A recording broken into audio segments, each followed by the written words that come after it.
Rita, çfarë mendimi ke për këtë luftën shumë vjeçare, femra meshkuj?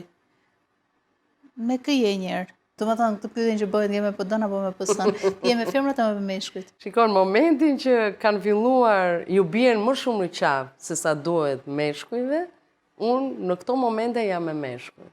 Se me vërtet, në çdo bisedë dhe në çdo gjë, kur teprohet, sikur femrat gjithmonë kanë të drejtë, edhe kur gabojnë.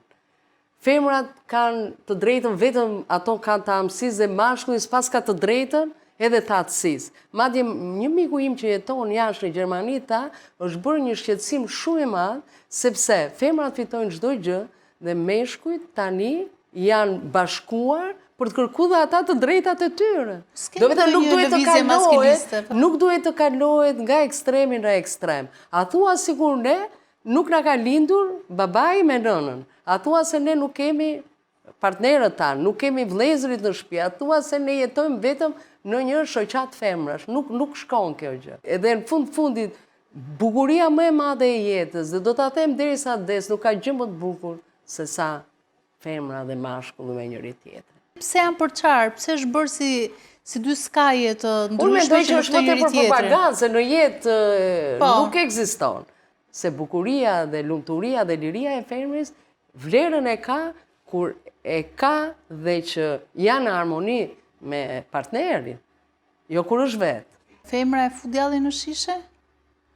Qëndron si shpreje? Apo fut edhe djallin edhe burrin edhe...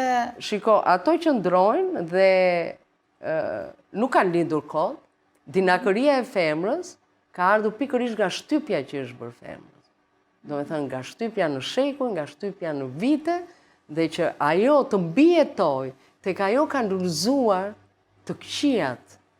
Madje mund të kenë lulëzuar të këqijat si zonja Macbeth edhe më shumë, edhe se sa te një burr. Pse thonë njerë, një femër e mençur është më e mençur se një burr i mençur.